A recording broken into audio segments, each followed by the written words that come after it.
Some of you might know Eddie AI as your AI assistant video editor. But I caught up with Shamir, he's the co-founder of the company, as I really wanted to know about the way they did from the beginning up to where they are now. You're watching CineD, supported by B&H and CVP. Hi guys, I'm Johnnie from CineD, and I'm here with Shamir from Eddie AI. Shamir, how are you? I'm doing great. Thank you for having me. You know, actually I thought that your name is Eddie, but you are Shamir. So where's the Eddie AI The team wanted to name it Shamir at some point, but I said, no, we need Eddie. Eddie is your editor. Eddie from editor. Okay, now I get the point. Yeah. After covering you guys for so long, now I get the point.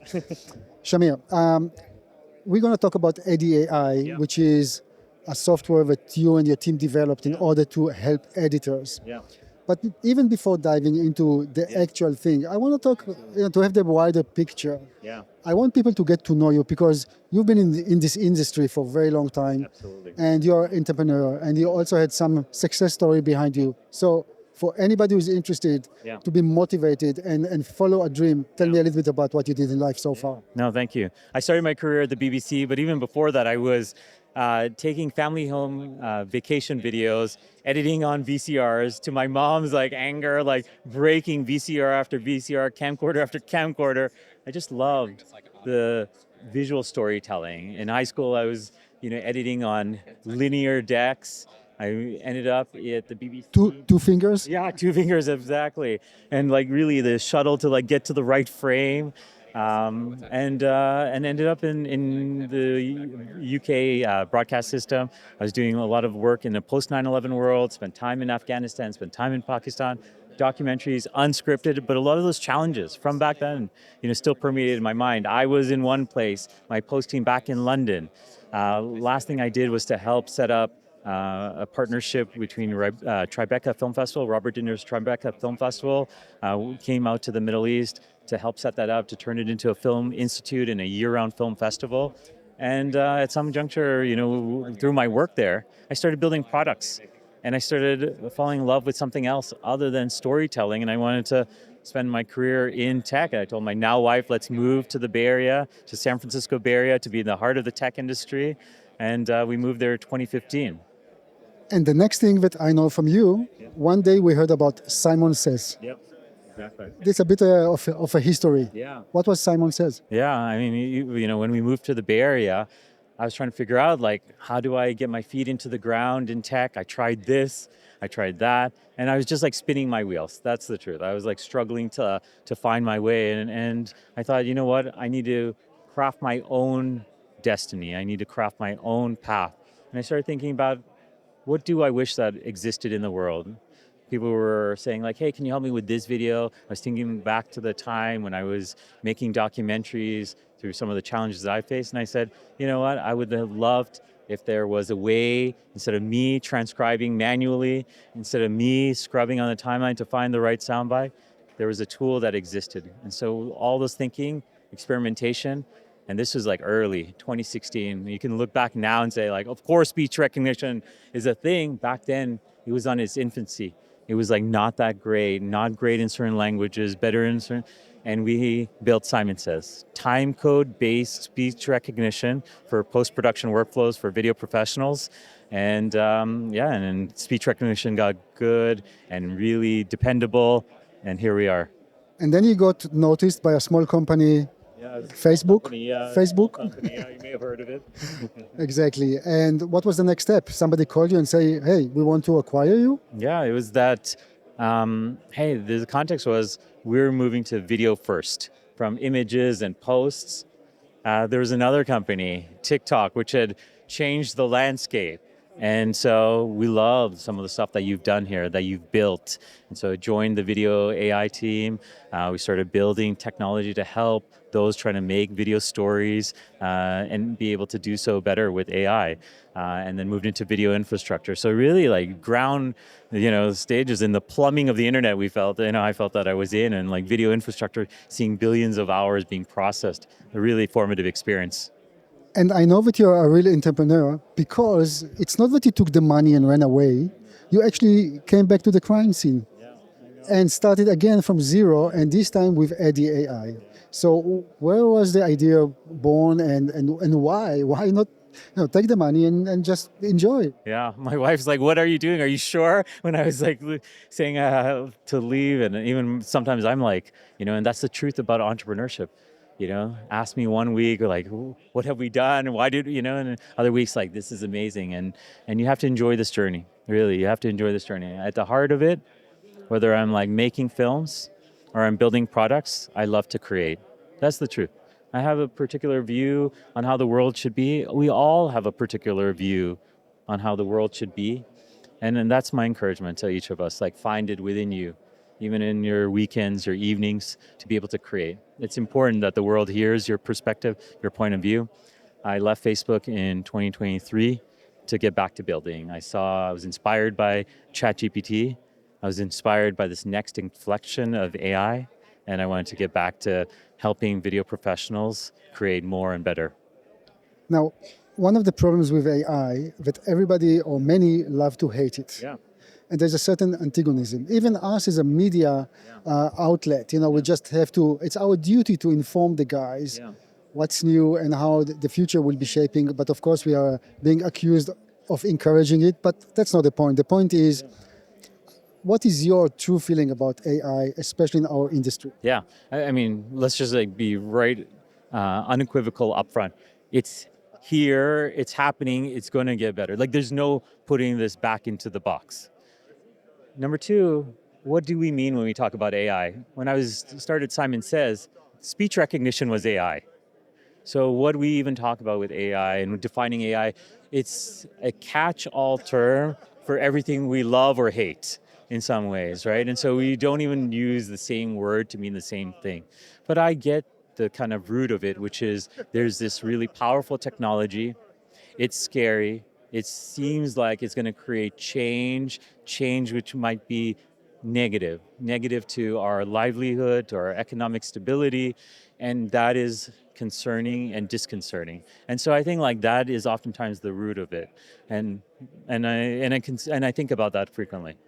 I mean, AI has been there for quite a long time. It's more the generative AI that is the new stuff here that people are quite kind of concerned. So the idea for Eddie AI, where was that born from? And tell me a little bit about the progress. Yeah, but just to kind of wrap on the AI point, I think that the right way to think about it is that what is the opportunity here for me? When we go back to like, will this help you bring about your vision for the world, right? Like, that's how we should be thinking about what's the opportunity here. And quite frankly, what motivates me in life, and I've seen this at every inflection, whether it was like that 2 decks and the jog shuttle, frame by frame, going to digital, going to NLEs, from celluloid or video cameras to digital. Like, at every inflection, there's been 10x more participants in our industry, and more people are able to tell their stories. We all now have a high quality phone in our pocket, 3 cameras. Now we can distribute our story, YouTube, TikTok, Instagram. Like, these are incredible things. None of us, there should be no elitism that we have the right to tell stories and you don't have the right to tell stories. Everybody has a right to tell their story. And this democratization of storytelling. Absolutely. And so this is an important point, is that we should also be reflective as to our own prejudices and our own biases. But, quite frankly, we want more people to tell more and better stories. And that's really why we exist. We were inspired by ChatGPT and what its capabilities are. And we really wanted to help everyone have a teammate. And that's really what Eddie's trying to be. Eddie's trying to be your teammate, to help take on the tedious stuff, the stuff that you don't want to do, so you can focus more on the things that you love, your superpowers, your zone of genius in creative, in storytelling. And that's really what Eddie does. I have to say, when you open your application, for some like me, in all honesty, it might be a little bit intimidating, meaning you really have to define what you want. It's like, and then it will ask you another question and another question, and at some point I might say, what, so many questions, I better do this alone. How do you navigate when you build something like this for people who want complexity and accuracy versus to have something really easy Yeah. How do you navigate it? Yeah. Like off the bat, any things that we can do better on the user experience, on the user interface, it's on me. Like first and foremost, we can definitely do better. We are working at it, and that's just like standard. And you will see Eddie has an update every single day. We continuously believe in progress and relentlessly so. Number two is, I would say there's a bifurcation with our users. Half of our users want to have a co-pilot. They want Eddie to be a sounding board. They want to iterate with Eddie. They want this back and forth. The other half are like, I just want to go in and I want out. And maybe that works better for some aspects, like logging. Do you really need to be there back and forth? Great. With Eddie, you just drop it in and you get your logs, your organized B-rolls, your organized sound bites. Great. So I would say it's actually a bifurcation of users. And some are very like practical. They're like, hey, I just want like these social media clips. I don't even want to know anything. Just give me some social clips because I have a mandate to keep our social channels busy.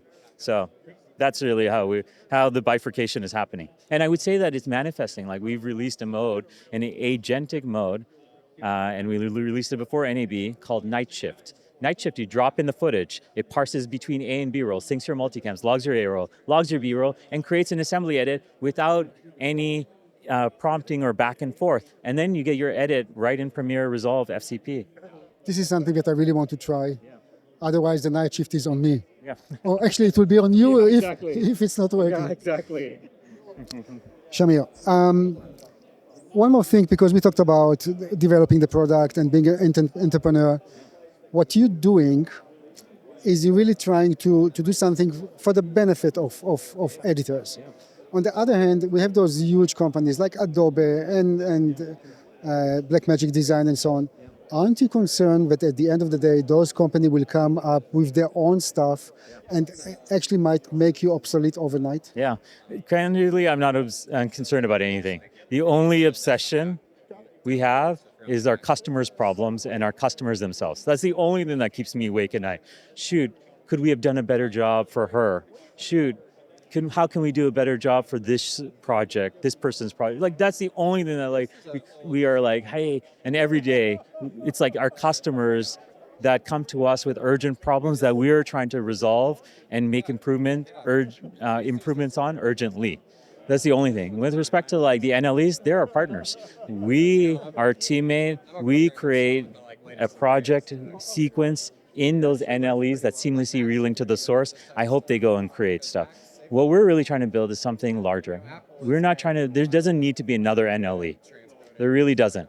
You have your NLEs, you've mastered your shortcuts, you don't need another NLE. What you need is a teammate that understands your style, that understands this project, that was there during pre-production, that is there, has all the context from all the conversations with the client. That's what you need is a teammate that will work overnight. Those NLEs, they're passive. Eddie is proactive. You put in the footage, it's automatically telling you the summary, the topics, trying to push forward, nudge forward the edit. Eddie is a proactive teammate. So, for anyone who heard you now and said, this is interesting for me to explore and try, what would you suggest? I mean, is it free? Is it cost a lot of money, a little bit of money? How is the business structure here? Yeah, Eddie is free to download. You get free to prompt. You get free credit to play with. You can stay on pay-as-you-go. Our roots, when we launched in 2024, freelancers, people who are gig to gig, buy credit as and when you need. So you could say, if you need larger project sizes, you have more regular work, cool, then you can start to upgrade. So that's how we think about it. And about pricing in general, just that we give it the right context. What are we talking about? Yeah, so the credit's $15 in edit. If you subscribe, the Pro plan starts at $200. It gives you more credits. It gives you larger project sizes. So an example of project size. So on the free pay-as-you-go plan, you can bring in 2 hours of source material. If you need more than 2 hours of source material, imagine you have hours of unscripted interviews. On the Pro Plus plan, you can bring in 20 hours. The Pro Plus plan is $400 a month. Shamir, I know you now a little bit better, and I know the overall picture too. Anything that I forgot to ask or anything that you want to highlight before I say thank you and goodbye? Yeah, no, I think you covered it. I think that that mission that like we're here for professionals. We want to liberate them so they focus on the zone of genius. I think we talked about it, and we're just like really grateful. I think like when I think back to 2024, this was but an idea. In 2025, it turned into a product, and in 2026, in the past year, has really like turned into a company. And based on that, we're like, we are here at Cine Gear. We are here meeting our customers. We're meeting potential customers, and we're just like grateful. This has been an amazing journey.